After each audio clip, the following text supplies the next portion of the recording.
I'm Karen Hurt, and we're here with our next edition for Asking for a Friend on the Road-ish. We're in our living room, and we're here with Scott Lesnick. Yes, we are.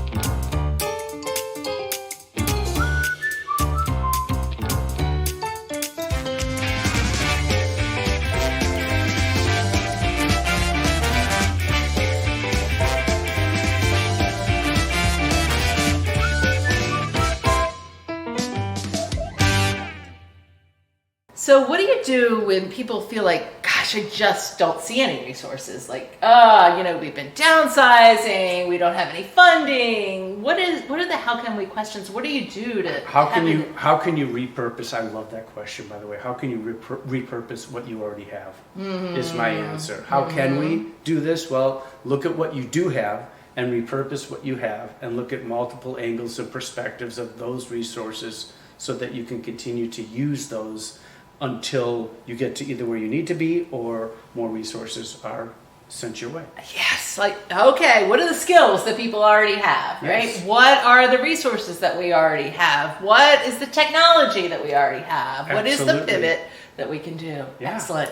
All right, so your very best pieces of advice for being resourceful, what would you say? Best pieces, well, okay, number one, lower stress.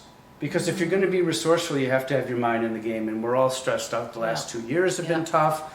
Life is tough in general. So figuring out whatever it is that works for you to lower stress. For me, it's running. That's my thing. For other people, it's walking, or it's cooking, or it's something that just makes them feel good. So that really kind of keeps me in the game. That and just now hanging out with people again too, and getting more social. That really, it fills my cup and it makes me happy. And it helps from a business perspective and a personal perspective. So really they're kind of connected. I would say that. So I keep saying that to our clients. You can't get people to be really creative if they are completely stressed out. They're all their energy is in that survival mode. Okay, so that's the first thing, lower stress. Yes. Then what else? The other thing is open communication.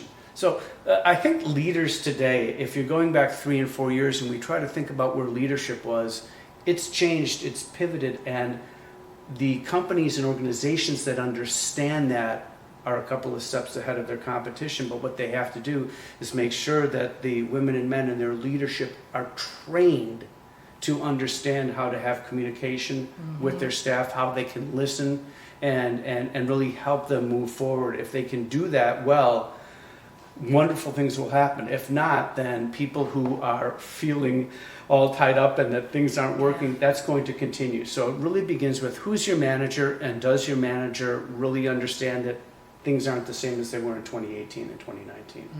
Things have changed. Listen better and really try to help them. Oh, and do it on an individual basis. It used to be all about us and the team and this and that, and it is, but you have to look at every person as an individual. How can I take care of what their needs are, and then move on to the next? It seems touchy-feely, it seems like a lot of work, and it is a lot of work, but it's also essential if you want to retain employees and grow productivity. I have always believed you can only build a team one person at a time. Yeah. Of course you have to do the team stuff, but it's that individual psychological safety, the human connection that really makes the difference. I agree. All right, one last piece of advice, and then I'm going to ask you to tell people where they can find you. Okay.